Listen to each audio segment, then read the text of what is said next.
اچھا لگ رہا ہے مجھے آپ سب لوگوں کو دیکھ کر. اور جب ابھی میں رستے میں تھا، ابھی میں ٹریول کر رہا تھا ملتان سے آپ کے پاس آنے کے لیے، تو مجھے اتفاق سے کچھ جو روڈز ہیں وہاں سے مجھے اپنے کچھ کرسچنز جو چرچز دیکھنے کو ملے. آپ یقین کیجئے وہ اتنے خوبصورت، لیکن شاید ان کی حالت دیکھ کے لگتا تھا کہ ہمارے لوگوں کو جو اس کی خوبصورتی ہے وہ پسند نہیں ہے.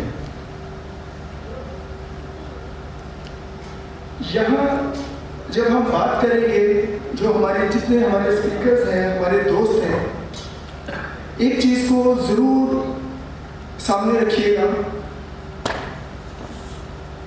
کہ ہمارا جو ان اداروں میں کردار ہے، جو ہم چاہتے ہیں ان اداروں کے لیے، یا ہم نے کیا کیا ہے ان اداروں کے لیے، ہم یہ اپنے آپ سے کوسچن کر سکتے ہیں. اگر میں اگر آپ کے سامنے کھڑا ہوا ہوں تو میں بھی اپنے آپ سے یہ کوسچن کر سکتا ہوں کہ میری ان اداروں میں کیا کنٹریبیوشن ہے. مجھے یاد آتا ہے، کوئی پاکستان کی عمر اتنی بڑی نہیں ہے، بہت کم ہے. ابھی تو شاید پاکستان صحیح طریقے سے مچور بھی نہیں ہو پایا، لیکن کیا وجہ ہے جو ہمارے اتنے خوبصورت ادارے تھے، کرسچن ادارے، لوگ ان کی طرف دیکھتے تھے، ان تک پہنچنے کے لیے بے قرار ہوتے تھے. یہاں لوگ بیٹھے ہوئے ہیں، میرے سارے سینئر ہوں گے، وہ سفارشیں ڈھونڈتے تھے کہ کیسے ان اداروں تک ہماری رسائی ہو.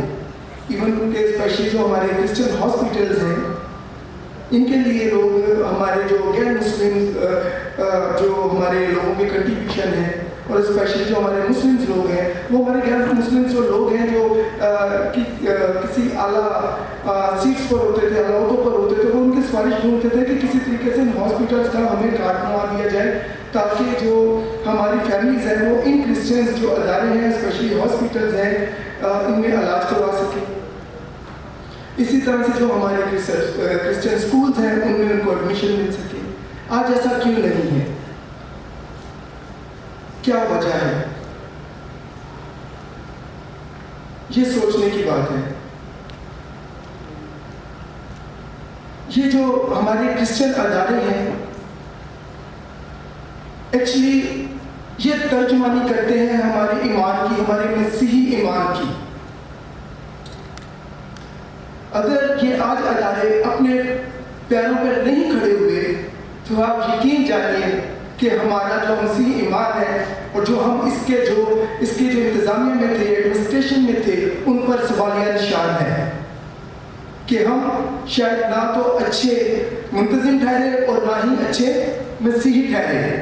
یہ ہو نہیں سکتا کہ کوئی مسیحی ہو، اچھا مسیحی ہو، اور وہ اچھا ایڈمنسٹریٹو نہ ہو اور اس میں قربانی دینے کی ساتھ نہ ہو. ایسا پاسبل ہی نہیں ہے. ان اداروں میں، ہمارے ان ہاسپٹلز میں ہمارے جو بڑے ہیں انہوں نے وقت گزارا ہے. ہم نہیں رہیں گے، ہم نہیں رہیں گے، لیکن یہ ادارے رہیں گے. ادھر میرے دوست بیٹھے ہوئے ہیں، میرے سینئرز، اتنے سارے علم لوگ بیٹھے ہوئے ہیں. تو اگر میں بات کروں تو مجھے، اگر میں اپنے والد کا نام لوں تو مجھے پتا ہے کہ وہ چودھری بشیر ہے. اگر میں اپنے دادا کا نام لوں تو مجھے پتا ہے کہ وہ چودھری نند ہے. پردادا پہ جا کر میں تھوڑا سا اٹک جاؤں گا. اگر اس سے تھوڑا سا آگے جاؤں تو شاید میں بھول جاؤں. کیا آپ کو اپنی تیسری یا چوتھی پشت کے بڑوں کا نام پتا ہے؟ میں کہہ سکتا ہوں، چلے میں ہی جواب دیتا ہوں، میں 90% کہہ سکتا ہوں کہ لوگوں کو نہیں پتا. تیسری چوتھی پشت میں جا کر ہم بھول جاتے ہیں. لیکن یہ جو ادارے ہیں یہ قائم رہتے ہیں. اگر آپ چاہتے ہیں، میں چاہتا ہوں کہ میرے بڑوں کا نام زندہ رہے تو ان اداروں کو زندہ کرنا پڑے گا، ان کو قائم کرنا پڑے گا، ورنہ ہم مٹ جائیں گے، ہمارے بڑوں کا نام نہیں رہے گا. تو جب ہمارے بڑوں کا نام نہیں رہے گا تو ہم اگر اپنے والدین سے خاص سنسیئر نہیں ہو سکتے تو تو ایسے اداروں کے ساتھ ہم کیسے سنسیئر ہوں گے یار؟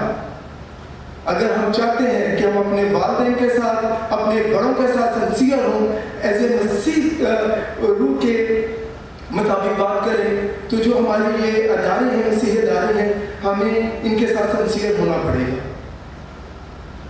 جب ہم ان کے ساتھ سنسیئر ہوں گے تو یہ اپنے آپ ایک ڈگر پر چلنے کی طرف بڑھیں گے۔ ہم کیوں مخالفت کرتے ہیں؟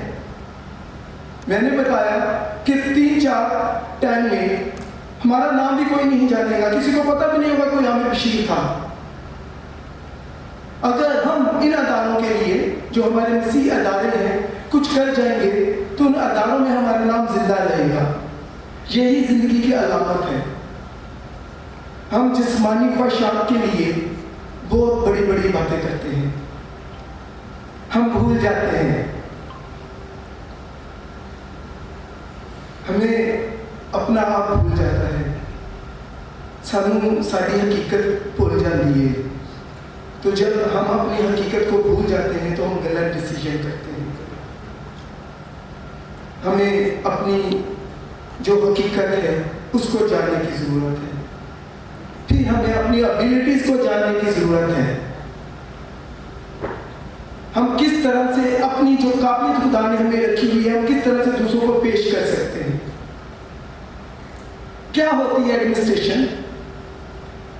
کہ اگر میں کسی چرچ کا، میں کسی اسکول کا، کسی ہاسپٹل کا وقتی طور پر مجھے اس کے جو انتظامی امور ہیں مجھے دے دیے گئے ہیں،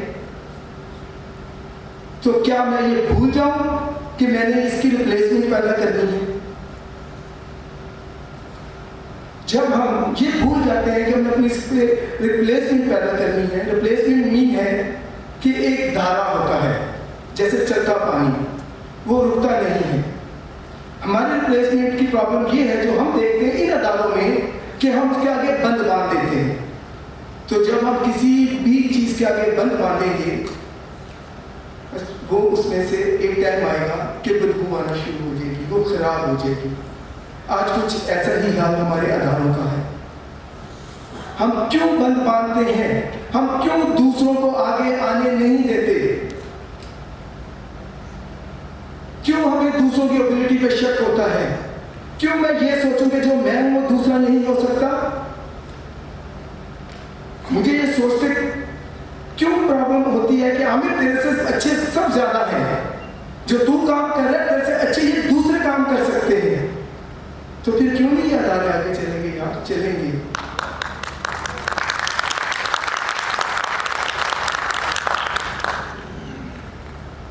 یہ ترجمانی کرتے ہیں، یہ ادارے نہیں ہیں، یہ مسیحی ایمان ہے جن کو آپ ادارے کہتے ہیں۔ میرے نزدیک یہ مسیحی ایمان ہے ان لوگوں کا جن لوگوں نے اپنے خون پسینے سے ان اداروں کو قائم کیا، انہوں نے قربانیاں دی۔ ابھی بھائی مجھے بتا رہے تھے کہ فیملی ڈسٹربس ہوتی ہیں ہماری جب ہم ادھر میٹنگز کرتے ہیں یا ہم کو ٹائم نہیں دے سکتے، تو جب ان اداروں کی ہم ہسٹری دیکھتے ہیں جو ان کے بنانے والے ہیں انہوں نے تو دوسرے ممالک سے آ کر اپنی فیملی کو خیر بات کہہ دیا اور انہوں نے یہاں اپنی موت تک کو گوارا کیا، لیکن وہ سنسیئر رہے۔ آج ان کے جسم بے شک نہیں ہے، مسیح ایمان کے مطابق وہ جی اٹھیں گے۔ ایسے لوگ کبھی مرتے نہیں ہیں، وہ ہر طرف ہوتے ہیں۔ شاید آدمی ہمیں موجود ہوں، وہ دیکھ رہے ہوں، سن رہے ہوں کہ جن اداروں کے لیے ہم نے قربانیاں دی ہم مر مٹے، یہ لوگ ان کے ساتھ کس طرح کا کھلواڑ کر رہے ہیں۔ غلط ہے یہ، کیونکہ جو صادق ہوتا ہے وہ کبھی مرتا نہیں ہے۔ خدا کا بندہ کبھی نہیں مرتا۔ ایمان بھی ہے ہمارا کہ وہ کوچ کر جاتا ہے، وہ انتقال کر جاتا ہے ایک جگہ سے دوسری جگہ، لیکن جو اس کی انفارمیشن ہے، جو اس کی آگاہی ہے، کہیں نہ کہیں لگی رہتی ہے ہمارے ارد گرد۔ تو خدایا جن لوگوں نے ان اداروں کو بنانے کے لیے اپنی زندگی لگا دی، ہم ان کی زندگیوں پہ سوال نشان مت قائم کریں۔ ہمیں چاہیے ہمیں چاہیے کہ ہم ایک قدم اور بڑھیں. کچھ چیزوں کو ڈیفائن کرنا پڑے گا, پھر تو یہ معاملات چلیں گے. ادروائز ایسے کرتے رہیں گے, میٹنگز ہوں گی, شاید کوئی خدا کے بیچ میں بندے آ بھی جائیں, لیکن جیسے میں نے بھی بولا کہ اگر میں ہی کہوں گا کہ میں ہی سب سے اچھا ہوں تو پھر ان کے لیے مشکلات پیدا ہو جائیں گی. وہ بے دل ہوں گے, کچھ چیزوں پر ان کو پریشانی ہوگی, شاید وہ اپنا آپ کو پیش نہ کر پائے. سب سے پہلے بنیادی بات ہے کہ ہم نے ان اداروں کے لیے اپنے آپ سے دوسروں کو اچھا سمجھنا ہے, اچھا ایڈمنسٹریٹو سمجھنا ہے. ہم سمجھیں, ہم یہ سوچیں کہ ہمیں اس چیز کی پریشانی نہیں ہونی چاہیے کہ اگر میں مر جاؤں گا تو ان اداروں کا کیا ہوگا. اگر ان لوگوں نے, جن لوگوں نے یہ ادارے بنائے, یہ سوچا ہوتا کہ ہمارے بغیر ان اداروں کا کیا ہوگا, تو وہ ان اداروں پہ شاید وہ بلڈوزر چلا کر چلے جاتے ہیں, ختم کر کے چلے جاتے ہیں.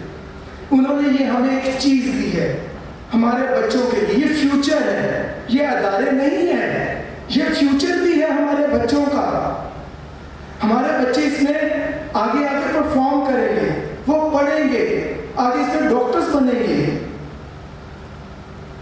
اپنی قابلیت سے اپنے خداوند کے نام کو جلال دیں گے. یہ خدا کے نام کا جلال ہے. آج دنیا پری پرنٹ پر بات کر رہی ہے اور ہمارے اتنے خوبصورت ادارے ہیں, ہم کہہ رہے ہیں یار ان کی بدحالی کا ذمہ دار کون, کیا مذاق ہے یار. ہماری نوجوان نسل راکٹ سائنس پر بات کرتی ہے. ہماری نوجوان نسل, میں مسیحی نوجوانوں پہ بات کر رہا ہوں, ان کی ایبلٹیز پر, وہ لیٹسٹ ٹیکنالوجی کو بھی آگے لے کر جا رہی ہے. جیسے میں نے بتایا پری پرنٹ پر بات کرتی ہے. تو جو ہمارے بڑے تھے انہوں نے کیوں نہیں ان اداروں کو ابھی تک, ان اداروں کو تو یونیورسٹی کا درجہ مل جانا چاہیے تھا اب تک, کیوں نہیں دے پائے. تو میں ایک گزارش کروں گا کہ اب جب ہم یہ اداروں کو آگے لے کر چلنا چاہتے ہیں تو اس کی جو ایڈمنسٹریٹو لوگ ہیں وہ انہی اداروں سے ریلیٹڈ ہوں.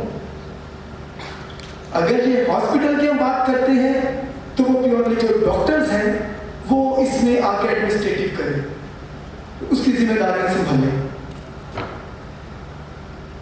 جو میڈیکل سے ریلیٹ آدمی نہیں ہے وہ بورڈ تک تو رہیں, ادروائز جو پوری ذمہ داری ہے ہاسپٹلس کی وہ جو پروفیشنلز ہیں وہ سنبھالیں, پھر تو یہ آگے چلیں گے معاملات. ادروائز یہ جو پھر ہماری جو پاکستانی سیاست ہے وہ مجھے یہاں بتانے کی ضرورت نہیں ہے. پھر ہم اس کے بورڈ کی طرف آ جائیے. جو اب اس کا بورڈ ہم تشکیل دینا چاہتے ہیں, جو میری سمجھ میں ہے, اب اس میں پروفیشنل لوگ ڈالیں. اس کے بورڈ میں کم از کم کوئی ریٹائرڈ جو جج ہے ہمارے کرسچن, وہ اس کے بورڈ میں آپ شامل کیجیے. یہ ایک ادارے میں اوور آل اداروں کی بات کر رہا ہوں. پروفیشنل لوگ ڈالیے, اس کے اندر کوئی اچھے پالیٹیشین ڈالیے. اس کے میں بورڈز کی بات کر رہا ہوں, میں ایڈمنسٹریٹو جو معاملات ہیں اس میں نے کلیئر کر دیا کہ وہ پیورلی ڈاکٹر سنبھالیں, نرسز سنبھالیں. لیکن جو اس کا بورڈ آپ تشکیل دیتے ہیں اس میں قابل پروفیشنل لوگ ڈالیے اور مختلف فیلڈ سے ڈالیے. تقریباً آپ 7 یا 9 لوگوں کا ایک بورڈ تشکیل دیجیے جو ایڈمنسٹریٹو لوگ ہیں ان کے اوپر وہ چیک اینڈ بیلنس رکھ سکیں اور وہ پیورلی اپنی جو خدمات ہیں اس کو آگے لے کر چلے. تو مجھے لگتا ہے کہ ہمارے ہاسپٹل یہ بہت جلدی اپنے پیروں پہ کھڑے ہو جائیں گے.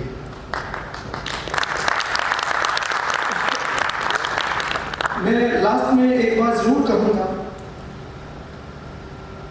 اپنی ریپلیسمنٹ پیدا کیجیے ضرور. اگر میں باپ ہوں تو میں اپنے یہ بیٹے یا بیٹی کو بتاؤں, اس کو سکھاؤں کہ اس نے سرو کرنا ہے. یہ ضروری نہیں ہے کہ وہ پاکستان میں رہیں یا پاکستان سے باہر رہیں, لیکن وہ اپنے لوگوں کے لیے, جو ان کا پاکستان میں جو لوگ بستے ہیں ان کے لیے وہ اپنی خدمات کو ہمیشہ جاری رکھیں. جیسے ابھی بھی کچھ ہمارے ساتھ اوورسیز پاکستانی جڑے ہوئے ہیں, وہ درد رہتے ہیں, تکلیف رکھتے ہیں. میں ان تمام اوورسیز پاکستانیوں کا بھی تہہ دل سے شکر گزار ہوں کہ وہ باہر بیٹھ کر بھی ہمارے لوگوں پر نظر رکھتے ہیں. اسے کہتے ہیں قوم پرستی, اسے قوم پرستی کہتے ہیں, اور ہمیں قوم پرست بننا پڑے گا. بنیں گے تو آٹومیٹکلی ہمارے اندر سے قومی بات نکلے گی, منافقت ختم ہوگی. آج موقع ہے, اس کو ابھی تھوڑی دیر پہلے پاسٹر صاحب نے اسپیچ کی خدا کا کلام کے لیے. آپ اگر اس کو پلپٹ کی حیثیت سے جانیں تو آج ہم نے یہاں سے اپنے آپ کو, جو ہماری اندر کی پرابلمز ہیں جو دوسروں کے ساتھ ہمیں جوڑنے نہیں دیتی, اسے آپ ختم کر دیجئے. صرف اتنا ہی کر دیجئے کہ ہم ہماری اندر کی جو ایک دوسرے کے ساتھ جو پرابلمز ہیں, اگر ہم ان کے ساتھ عداوت رکھتے